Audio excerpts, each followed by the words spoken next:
all that distance, and that boat was going to run us over.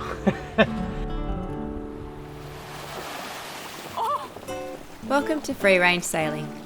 For the last 4 years we have been sailing around our island continent and sharing our experiences with you. Just look at that. Sensation. After 9 months of hard work, we have just completed an extensive refit of our 50-year-old 30-foot fiberglass sailboat in Tasmania. Now we have a short weather window to close the loop and sail the 2,000 nautical miles home to Western Australia before the westerly winds of autumn return. To join us each week in a race against time to reunite with our families, thanks for subscribing to our channel and hitting the bell button. Completely drenched. We don't feel overpowered. We just start rolling around some of these bigger waves. We're still getting along at like 6.5, 7 knots though. Last week on Free Range Sailing, you saw us begin our passage towards mainland Australia from the southern tip of Tasmania in some strong winds and rough seas. After 2 days on a very fast wet reach, we decided to pull down our staysail and tack to starboard, away from some localised strong winds to our west.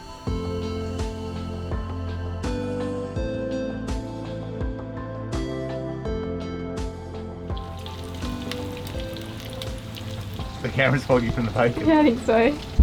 I just spent time cleaning it, but it's still foggy. Might be foggy from the moist air inside the lens. What do you think? Yeah, there might be moisture inside the lens, yeah. What have we done?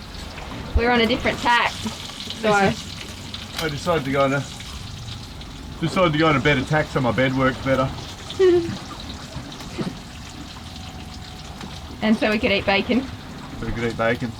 We've got a big trough coming, so we've just gone on a port tack. We'll just let the wind generate, the wind vane bring us around, so we don't have to do anything. But at the moment we're almost going east, I guess. What's that say? Yeah, east, northeast. East northeast.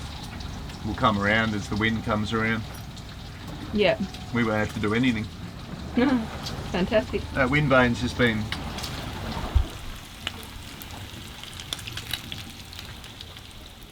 We're in a lull, we're just waiting for the wind to shift to start southing, which is expected to do in the next couple of hours. At the moment we've just got a really light nor'westerly, but it's supposed to shift southwesterly, so we'll be able to ride that into Robe, which is where we're planning to stop now, just because we need to have some recovery. But yeah, in this lull, Troy's just tightening the lowers and the shroud, and I'm going to do the dishes because I haven't been able to do them for the last 3 days, so there's quite a pile.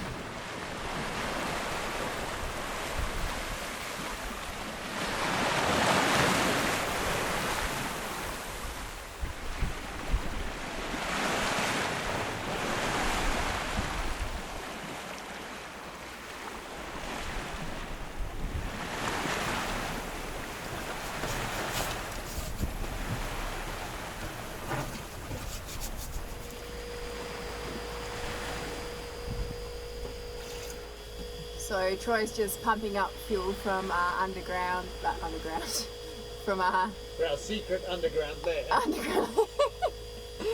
from our fuel, which is in the keel. We keep about 180 litres on there.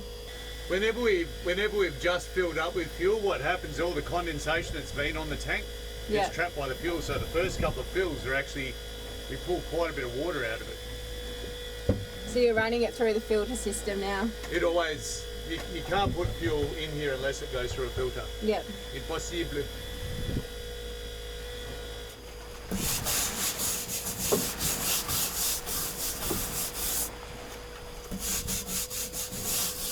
Off this way there's a trough. So we've been riding the back end of a high pressure system. We've got some strong winds, you know. That was some pretty crazy stuff. Didn't really ease our Dyneema rigging into its new life on the starboard side anyway. But what we've done, there were still some strong winds off to our port, So we tacked onto a port tack, which means we've gone off to starboard. We went quite a way off our course, but we set the sails and we just had it on a close reach, and now we've just left it to the wind vane to steer. And of course, as the wind has backed and weakened, unfortunately, but as it's backed, the wind vane's brought us back around. So where we were steering 65 degrees, now we're coming around. We're steering north, and we anticipate just in the next couple of hours that the wind will bring us further round. Once we get to a point where we're on course, then we'll ease sails, but it might even be a case where we lose the wind entirely. We've got the spinnaker on standby, but as we come in closer to shore, then the wind will spin around, because there's a cold front further south, and there's another high pressure system coming in. So the northeasterlies quite rapidly are shifting to a southerly, and so we just had to deal with that. And our way of dealing with it was relax, clean up the boat a little bit, and just set that new course and let the wind vane bring us back around. Another really nice feature about this cruise is the VHF radio that we installed. The one that we went with was a standard Horizon GX 2200, and it's got an AIS feature on it, so we've been able to set that alarm, which has made our watch keeping a lot easier. But also down below it's got a compass and GPS function, so it tells us our course and speed over ground. So yes, we do have the GPS out here, but what we've been able to do is turn the brightness right down and indeed put the lid on it, so when we pop out, our night vision's not affected by a bright little GPS screen, but our sailing information is down here on the radio. So doing a watch down here where it's comfortable, and then just popping my head up in the Dodger, it really helps keep us a little bit drier and a bit more comfortable. So just knowing that thing is out there looking for AIS targets, automatic identification of shipping, that's really good. And also our man overboard devices, both me and Pasky have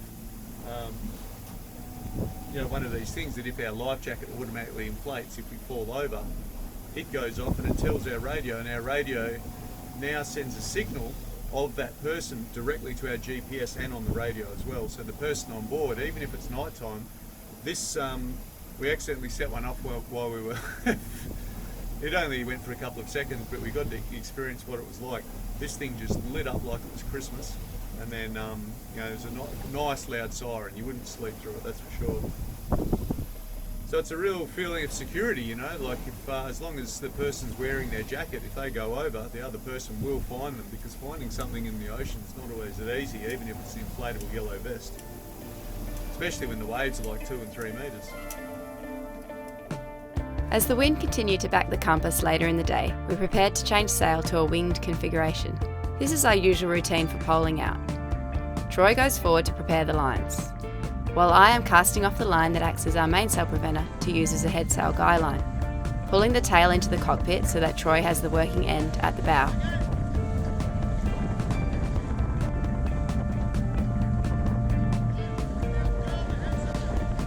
Next I furled the headsail so that Troy could put the headsail sheets through the pole. I then attached the starboard preventer line to the boom and released the main sheet, taking the slack from the preventer line to secure the boom in place.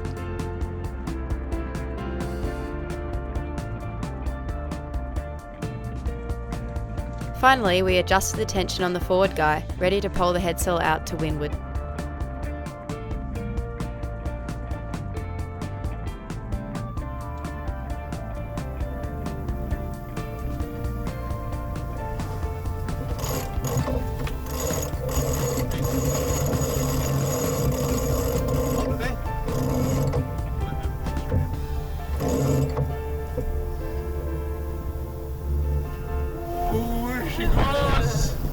Okay, ease that out a bit more.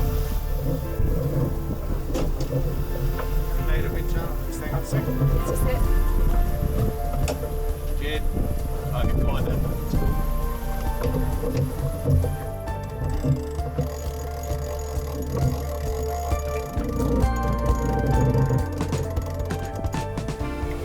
Ease it out. To the first reefing point. Oh, yeah. Oh, I can't believe most of the way, isn't it?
Too long? I can trim it for you if you want. Maybe when we come off the set. I like the beard here, I like it curls up. And your moustache hairs are doing that, yeah. But I like how this curls up. That's cool. I'm so serious.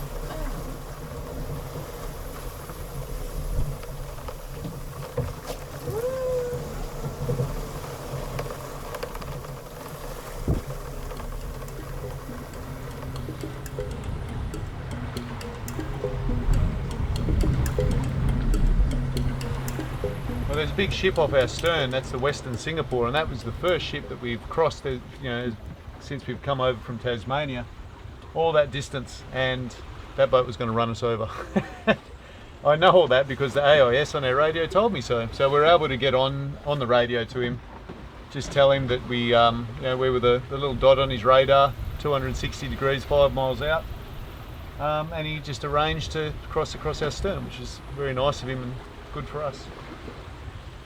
It's a real luxury having that AIS.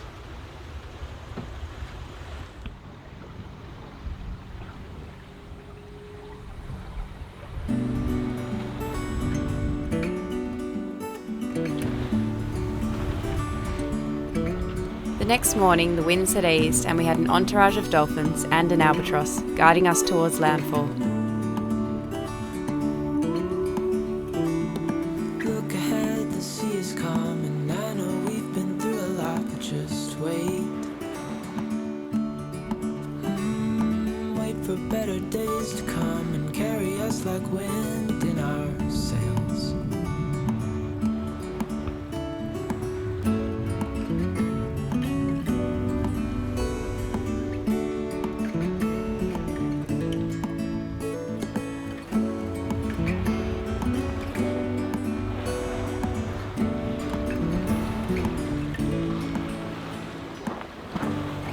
As the winds eased further, we were making very slow progress poled out wing on wing, so we decided to try our asymmetrical spinnaker.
Those winds, those albatrosses are riding.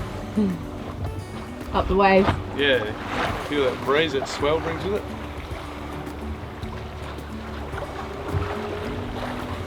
it. Steer around them to get spinning. Very tricksy.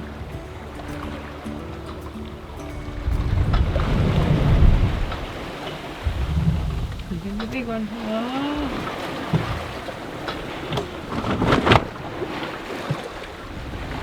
The updrafts coming from the Southern Ocean swells and the very light winds made it hard to make way, so we started the engine and motored towards Robe until the sea breeze arrived to deliver us into port.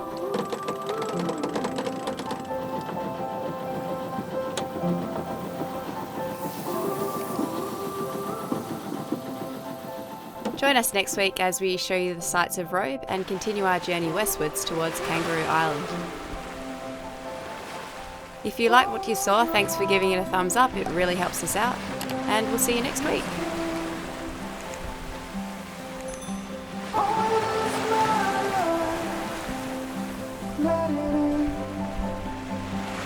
If I could, I would be right here with you. 'Cause we're